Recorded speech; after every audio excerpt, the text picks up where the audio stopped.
Hello, Joe here from Infiniti of Tacoma. Today I'm going to tell you about this lovely 2022 Infiniti QX50 Essential all-wheel drive that we have for sale.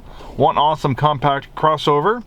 We're happy to have this late model Essential QX50 because we only have a handful of brand new ones, and I don't think any of the new ones we have are the more well-equipped Essential like this one. So if you've been looking for one of these, this is a great find. Beautiful shape inside and out, local one owner clean Carfax. Only 1,705 miles at the time of making this video, so it's pretty darn close to new. Not too much different than a new one. It wouldn't take me, if I bought a new one of these, it wouldn't take me too long to put 1,700 miles on it. So versus a brand new one, I think it's a great price point. So check it out on our website. Maybe you might be seeing this video on YouTube in the future. Unfortunately, maybe the vehicle is sold by then, but this might be a good source of information for a 22 QX50 Essential. So if you want to get leather, you have to move up to the Essential grade to get leather. The lower grades have leatherettes. This is a nice perforated leather interior. I love the contrasting accents. We also have a Bose premium sound system on this one. Navigation. We have a rear parking camera as well as a 360-degree around view monitor. You can change views right there. Great for low-speed maneuvering. Then we have a screen down here. This is a tablet-like interface for vehicle settings and apps. We have a drive mode selector. The drive mode selector will make changes to transmission shift points, throttle sensitivity, steering effort, things like that. You have Eco, Standard, Sport, and you can also personalize it. You can drill down a little bit deeper right here, so you can make changes to the engine, transmission, steering, active trace control, brakes individual wheels to help the vehicle rotate through the corners a little bit better. You can shut that system on or off.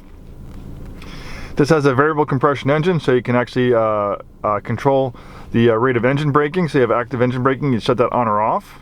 Engine braking is a natural tendency for the vehicle to slow down when you move your foot from the accelerator. Then we have a driver's assistance. 2022 is a great year for the QX50 because in 2021 they made pretty much all the advanced driver's assist features that were previously optional on the QX50. They made them standard in 2021. Obviously that's the case in 2022. So we have a blind spot warning and we have blind spot intervention. So if you start changing lanes and there's a vehicle in your blind spot that you don't see, if you didn't notice the warning, it'll actually steer you back in your lane so you don't bump into that vehicle and cause an accident. Traffic sign recognition. We have lane departure warning and lane departure intervention, so it'll steer you back in your lane. Then we have steering assist, so this will keep you centered in your lane in the highway. And then we have forward emergency braking and backward emergency braking. And the steering assist works really nicely with the adaptive cruise control. So basically on the highway with the adaptive cruise control, that's going to automatically move with the flow of traffic. And with the lane centering, that will keep you centered in your lane. It will follow gentle bends on the highway, so that will relieve a little bit of the driving workload off of you while cruising on the highway. It's not autonomous. They do want you to keep your hand on the wheel and pay attention, but the car is doing most of the work for you. You're just kind of supervising and paying attention. We have this button right here that will activate the safety technologies. So you can see them all popping up: blind spot, lane departure warning, forward emergency braking. You can see that steering wheel. So when the lane centering assist is on, you'll see that steering wheel highlighted. You can see where you can control the adaptive cruise control. You can use this button right here to control the following distance. Really awesome stuff. The QX50 is our compact luxury crossover. Front wheel drive is optional. Front wheel drive is standard. Intelligent all-wheel drive is optional. This has the intelligent all-wheel drive. We've actually had a little bit of snow the last couple days, so I think people are definitely taking advantage of their all-wheel drive that have one. Some people, where you get a little bit more snow, it can make the difference of being stuck in your house for a couple days. If you live in an area where you got a little bit more snowfall, the roads aren't clear, you live on a hill. Like our neighborhood, we had some instances where we had enough snow where if we didn't have an all-wheel drive vehicle, we probably wouldn't venture out until it clears up. And sometimes you might get a little cabin fever. You want to go to the grocery store, get out of the house. So it's nice having that all-wheel drive on occasions like that. Decent amount of interior space. I'm 6'2". I had that front seat adjusted for my height. But the good news is too that the rear seats, they slide back and forth, and they also recline. This big panoramic roof allows lots of natural light in the interior. We have a power sunshade right here that closes, and this also opens as well. power rear liftgate. So let's talk about the intelligent all-wheel drive. The cool thing about the intelligent all-wheel drive on this QX50 is when all-wheel drive is not needed, it will be 100% front-wheel drive to help you save on gas, and then it can send power to the rear wheels as needed for excellent low traction situations and non-slip starts when you get this thing going. Sometimes with front-wheel drive vehicles, just when the light turns green, you step on the gas, you can chirp the front tires and sometimes spin the front tires. The traction control will kick in, especially when the roads are wet. This has to have a decent amount of power, so that all-wheel drive, that's not going to happen. You're going to have completely non-slip starts when getting going.